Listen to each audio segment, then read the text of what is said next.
여러분, 눈이 침침할 때 돋보기 안경부터 쓰시죠. 그런데 말이죠. 침침한 눈의 90%는 노안이나 백내장이 아니라 안구건조증 때문이라는 사실 알고 계신가요? 안녕하세요. 저는 68세 안과 전문의 김현우 원장입니다. 저도 30년 동안 수만 명의 환자를 보면서 이 사실을 깨달았습니다. 안구건조증만 해결해도 흐린 시야가 선명해지고 시력이 되살아나는 분들을 수없이 보았습니다.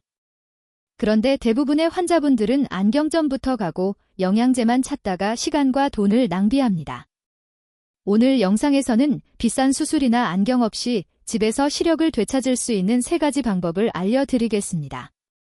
잠시만 집중해주세요. 이 내용은 안과에서도 자세히 알려주지 않는 생활 속입니다. 본격적으로 들어가기 전에 부탁 하나만 드릴게요. 좋아요 눌러주시면 이 영상을 더 많은 분들이 볼 수 있고 구독을 해주시면 앞으로도 제가 준비한 눈건강 비밀을 가장 먼저 받아보실 수 있습니다. 혹시 여러분은 언제 눈이 가장 침침하셨나요? 아침인가요? 저녁에 TV 보실 때인가요? 아니면 책을 읽을 때인가요? 댓글에 경험을 남겨주시면 제가 직접 읽고 다음 영상 준비에 반영하겠습니다. 자, 이제 시작합니다. 안구건조증이 어떻게 눈을 침침하게 만드는지 그 원인부터 살펴보겠습니다. 여러분, 눈이 침침하다고 하면 대부분 이렇게 생각하십니다. 나이 들어서 노안이구나. 백내장 초기인가 보다 안과 가서 수술해야겠지? 하지만 놀랍게도 시야가 뿌옇게 보인다고 병원에 오시는 분들 10명 중 9은 실제 시력 문제가 아닙니다. 바로 안구건조증 때문입니다. 우리 눈에는 얇은 투명 렌즈 같은 눈물막이 덮여 있는데요. 이 눈물막이 있어야 빛이 고르게 굴절돼서 사물이 또렷하게 보이거든요. 그런데 눈물이 마르고 눈물막이 깨지면 빛이 사방으로 퍼지면서 사물이 겹쳐 보이고 시야가 흐려집니다. 혹시 인공 눈물 넣었을 때 순간적으로 시야가 선명해진 경험 있으셨나요? 그게 바로 증거입니다. 눈 자체 문제가 아니라 눈물막이 망가져 있다는 신호죠. 두 번째 문제는 각막 손상입니다. 눈물이 줄면 눈꺼풀과 각막이 직접 마찰하면서 수없이 작은 상처가 생깁니다. 유리창에 흠집이 나면 햇빛이 산란되듯이 시야가 번지고 흐려집니다. 이렇게 각막에 상처가 쌓이면 0, 2, 3까지 시력이 떨어지는 경우도 실제로 많습니다. 심지어 난시처럼 사물이 겹쳐 보이는 증상도 같이 나타납니다. 세 번째 문제는 염증입니다. 눈물은 단순한 물이 아니라 눈을 소독해주는 살균액입니다. 이 눈물이 부족하면 세균이 쉽게 번식하면서 눈꺼풀 염증, 결막염, 심하면 각막염까지 생깁니다. 이 염증은 단순히 눈이 시린 것에서 끝나지 않고 눈이 빨갛게 충혈되거나 눈이 자주 끼는 증상으로도 이어집니다. 여기서 더 무서운 사실은 안구건조증이 단순한 눈의 불편함으로 끝나는 게 아니라는 점입니다. 장기간 방치하면 시력 자체가 떨어지고 회복이 어려워질 수 있습니다. 실제로 저희 병원에 오신 72세 김남희 어르신은 신문 글씨가 잘 안 보여서 백내장 수술을 고민하셨습니다. 검사해보니 백내장은 아니었고 심한 안구건조증이 원인이었습니다. 치료와 생활습관 교정으로 한 달 만에 신문을 다시 읽을 수 있게 되셨습니다. 여러분 눈이 침침하다고 무조건 나이 탓 백내장 탓으로 돌리시면 안 됩니다. 진짜 원인은 당신의 눈이 말라간다는 것, 바로 안구건조증입니다. 이제 궁금하시죠? 그럼 도대체 어떻게 해야 집에서 간단하게 이 안구건조증을 해결할 수 있을까요? 첫 번째 방법은 가장 간단하면서도 효과가 확실한 방법물입니다. 많은 분들이 인공 눈물을 눈이 뻑뻑할 때만 넣는 것, 이렇게 생각하시는데요. 사실 인공 눈물은 그때그때 불편함을 잠깐 덜어주는 게 아니라 눈을 보호하는 예방약 그리고 치료의 한 부분입니다. 왜냐하면 인공 눈물은 단순히 수분이 아니라 우리 눈의 천연 렌즈, 눈물막을 보충해주는 역할을 하기 때문입니다. 여러분, 자동차 앞니창에 빗물이 고였을 때 와이퍼를 켜면 깨끗해지죠. 눈물막도 똑같습니다. 이 얇은 물막이 있어야 빛이 고르게 통과하고 사물이 선명하게 보입니다. 그런데 안구건조증이 생기면이 눈물막이 군데군데 깨져서 빛이 흩어지게 됩니다.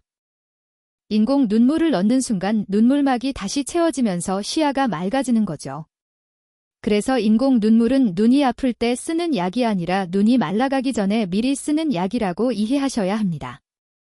그럼 언제 넣는 게 좋을까요? 첫 번째는 아침입니다.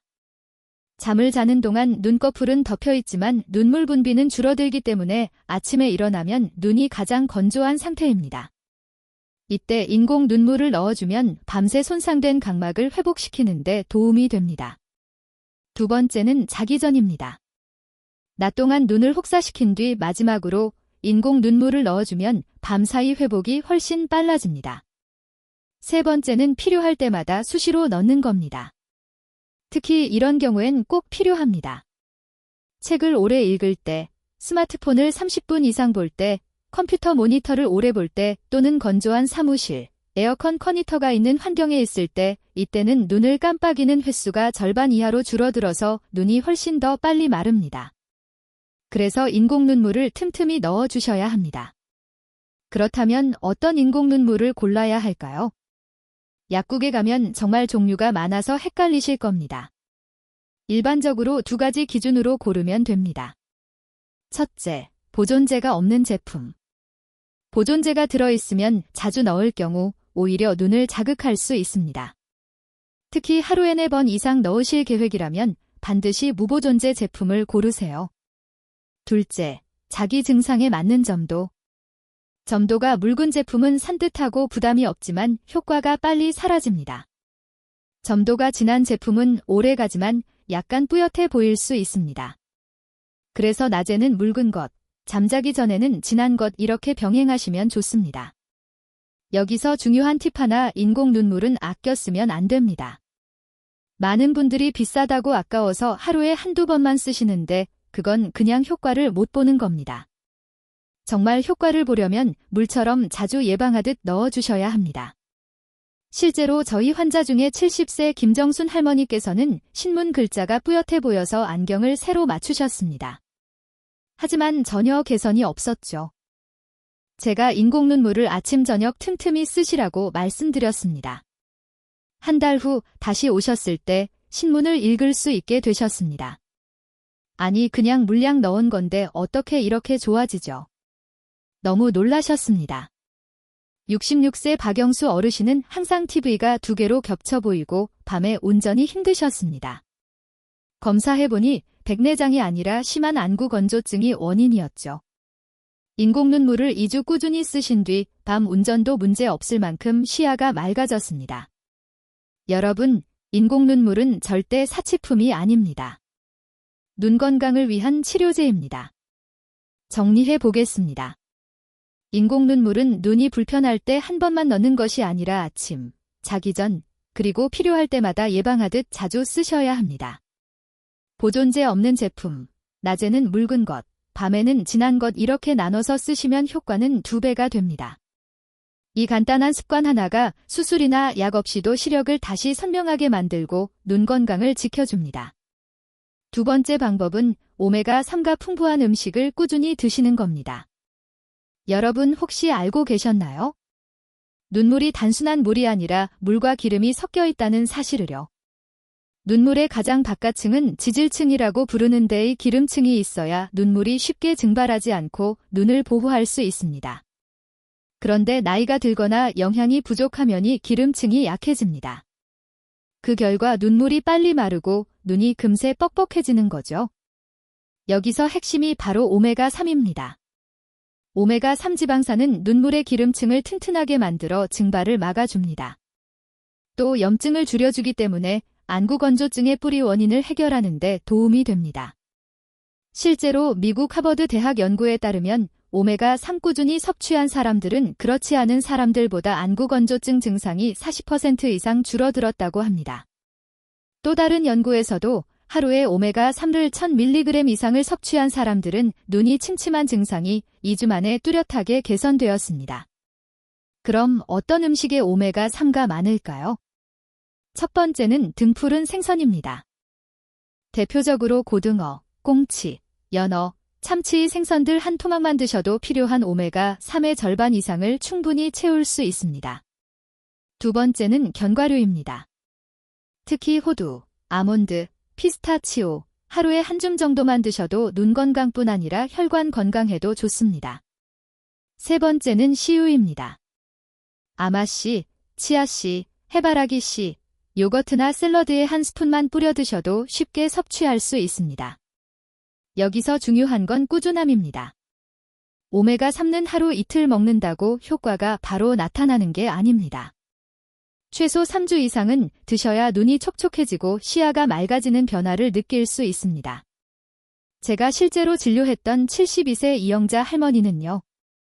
할머니는 항상 눈이 뻑뻑해서 인공 눈물만 하루에 10번씩 넣으셨습니다. 그런데도 증상은 별로 나아지지 않았습니다. 제가 거기에 오메가3 음식도 매일 챙겨 드시라고 권했습니다. 고등어 구이는 일주일에 2번 아침마다 호두 한 줌 그리고 샐러드에 치아시드 뿌리기 이렇게만 바꾸셨습니다.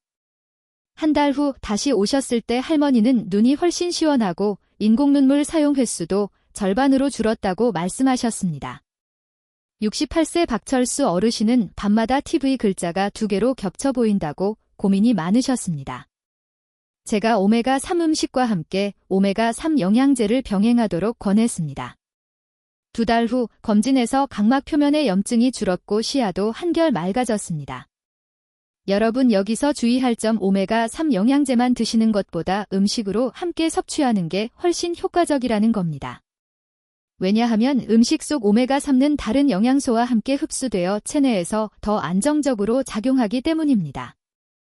월요일 저녁에는 고등어 구이를, 수요일 점심에는 연어 샐러드를, 금요일 아침엔 호두 한 줌과 치아시드를, 요거트로 간식을, 이렇게 일주일 식단에 오메가3 음식을 배치하면 별다른 노력 없이 꾸준히 챙길 수 있습니다.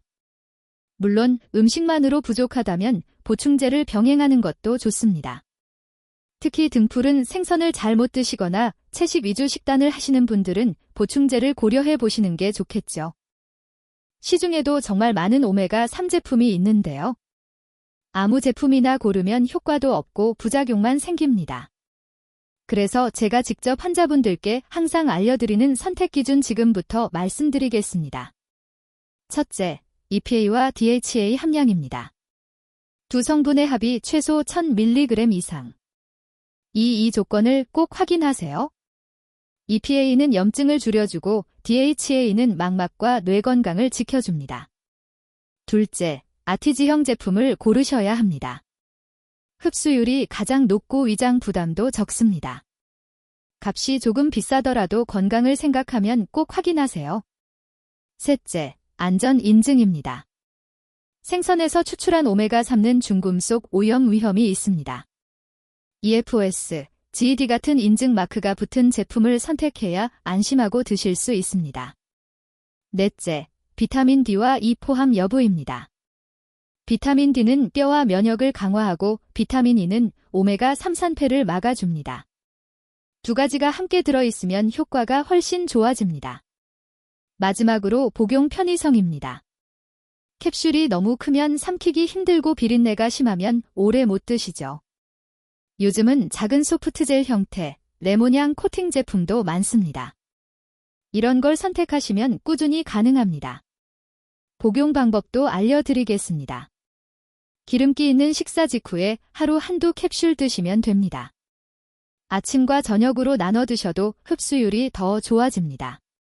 정리하겠습니다. 오메가3는 눈물의 기름층을 지켜서 눈이 쉽게 마르지 않게 하고 각막의 염증을 줄여줍니다. 등푸른 생선, 견과류, 씨앗이 3가지 음식만 꾸준히 챙겨도 안구 건조증은 물론 시력 저하까지 예방할 수 있습니다. 여러분의 밥상 위에 작은 습관 하나만 바꿔도 다시 맑은 세상을 되찾을 수 있습니다. 세 번째 방법은 바로 눈찜질입니다. 여러분, 혹시 눈이 건조하거나 침침할 때 따뜻한 수건을 눈에 대면 순간적으로 시원해지고 편안해지는 경험이 있으셨죠? 그건 단순한 기분 탓이 아니라 의학적으로 분명한 이유가 있습니다. 우리 눈꺼풀 가장자리에는 마이봄샘이라는 작은 기름샘이 있는데요. 이곳에서 분비되는 기름이 눈물의 기름층을 만들어 눈물이 쉽게 증발하지 않도록 막아주는 역할을 합니다. 그런데 나이가 들거나 화장, 먼지, 노폐물 때문에 마이봄샘이 막히게 되면 눈물이 마구 증발하면서 안구건조증이 심해집니다. 이때 필요한 게 바로 따뜻한 찜질입니다. 찜질을 하면 눈꺼풀 주변 혈액순환이 좋아지고 막혀있던 기름샘이 열리면서 눈물이 정상적으로 분비되는 거죠. 실제로 일본 도쿄 대학 연구에 따르면 하루 10분씩 따뜻한 찜질을 2주간 한 사람들은 안구건조 증상이 50% 이상 개선되었습니다. 또 미국의 한 임상 연구에서도 눈찜질을 꾸준히 한 그룹은 하지 않은 그룹보다 실력 만족도가 2배 이상 높았습니다. 그럼 어떻게 찜질해야 할까요? 여러분이 집에서 쉽게 할 수 있는 3가지 방법을 알려드리겠습니다. 첫 번째는 가장 간단한 수건을 이용한 방법입니다. 깨끗한 수건을 따뜻한 물에 적셔 전자레인지에 20초 정도 데운 뒤 눈 위에 올려놓습니다. 이때 너무 뜨겁지 않도록 주의하시고 눈에 5분에서 10분 정도 올려두시면 됩니다. 이 방법만으로도 막힌 기름샘이 풀리고 눈이 훨씬 편안해집니다. 두 번째는 시중에 파는 찜질 전용 안대를 활용하는 겁니다. 전자레인지에 데워서 쓰는 안대, 전기열을 이용하는 안대. 종류가 다양합니다. 이런 제품은 일정한 온도를 오래 유지할 수 있어서 꾸준히 사용하기에 좋죠. 특히 밤에 자기 전 10분만 사용해도 아침에 눈이 훨씬 덜 건조합니다. 세 번째는 차 티백을 이용하는 방법인데요. 녹차나 캐모마일 티백을 따뜻한 물에 우린 뒤 살짝 식혀 눈 위에 올려줍니다. 티백에 들어있는 천연 성분이 염증을 가라앉히고 피로 회복에도 도움을 줍니다. 70세 김순자 할머니는 늘 눈이 뻑뻑해서 TV를 30분 이상 못 보셨습니다. 인공 눈물을 하루에 10번 넘게 넣었지만 잠시 분 금세 다시 건조해졌죠. 제가 눈찜질을 아침 저녁으로 권해드렸습니다. 처음에는 귀찮다고 하셨지만 일주일 만에 눈이 한결 덜 아프고 TV도 1시간 이상 편하게 보실 수 있었습니다. 또 다른 환자 68세 이철수 어르신은 운전할 때 눈이 너무 침침해서 밤길이 두려우셨습니다. 제가 전용 안대를 권했고 매일 10분씩 쓰신 결과 한 달 만에 눈부심이 줄고 운전이 훨씬 편해졌다고 말씀하셨습니다. 여러분, 여기서 중요한 건 찜질을 생활 습관으로 만드는 겁니다. 아침에 세수하기 전 5분, 밤에 자기 전 10분 따기 정도만 하셔도 안구 건조증이 크게 줄어듭니다. 특히 겨울철 난방을 많이 하는 집, 오랫동안 스마트폰을 보시는 분들 이런 경우에 찜질 효과가 훨씬 더 크다는 점 기억하세요. 정리하겠습니다. 눈찜질은 마이봄샘을 열어 눈물의 기름층을 회복시키고 각막 손상을 막아줍니다. 수건 찜질 전용 안대 티백 찜질이 3가지 방법을 활용하면 집에서도 손쉽게 눈 건강을 지킬 수 있습니다.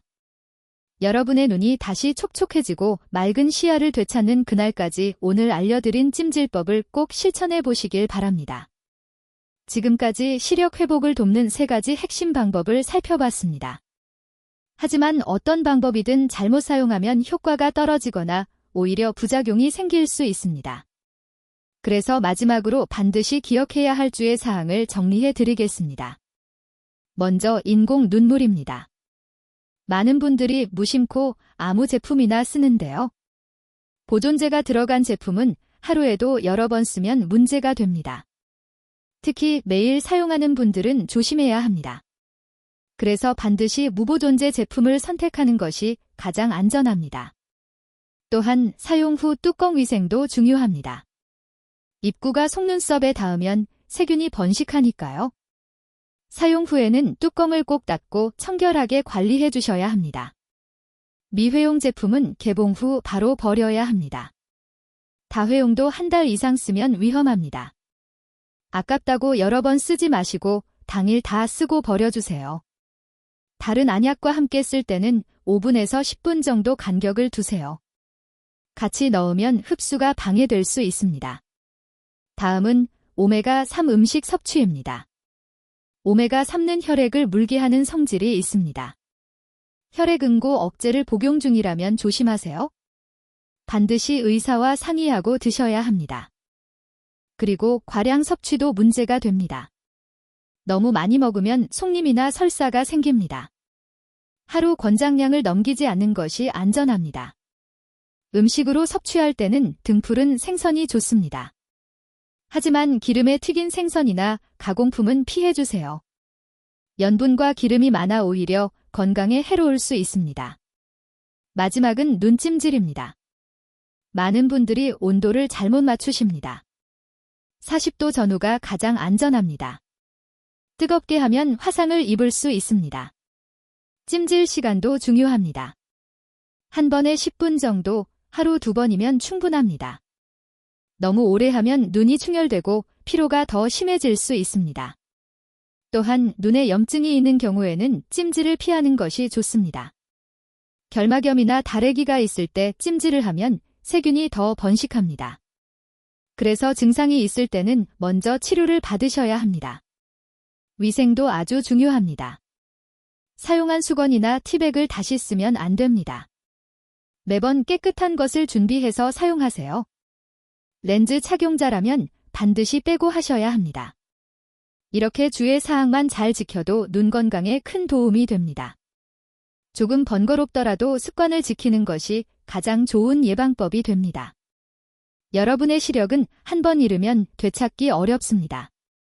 지금 말씀드린 작은 주의점들이 여러분 눈을 평생 지켜줄 것입니다. 여러분, 눈은 우리가 세상을 바라보는 창입니다. 한 번 잃으면 되돌리기 어렵습니다. 작은 습관 하나가 평생 시력을 지켜줄 수도 있다는 사실 꼭 기억하세요. 오늘 말씀드린 방법들은 특별한 비용도 어려운 도구도 필요 없습니다. 단지 조금의 관심과 꾸준함이 필요할 뿐입니다. 그 꾸준함이 눈을 오래 건강하게 합니다. 혹시 여러분은 눈이 침침해서 불편했던 경험이 있으신가요? 댓글로 경험을 나눠주시면 다른 분들께도 큰 도움이 될 겁니다. 또 궁금한 점이나 더 알고 싶은 주제가 있다면 댓글에 남겨주시면 성심껏 답해드리겠습니다. 여러분의 눈이 맑아지고 세상이 선명해지길 진심으로 바랍니다. 오늘 들으신 내용 중 단 하나라도 꼭 실천해 보시길 부탁드립니다. 그 하나가 내일의 눈 건강을 지켜주는 첫걸음이 될 것입니다. 이 영상이 도움이 되셨다면 좋아요와 구독을 눌러주세요. 여러분의 응원이 큰 힘이 되고 더 좋은 정보로 보답할 수 있습니다.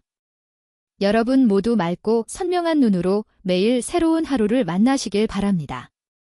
감사합니다.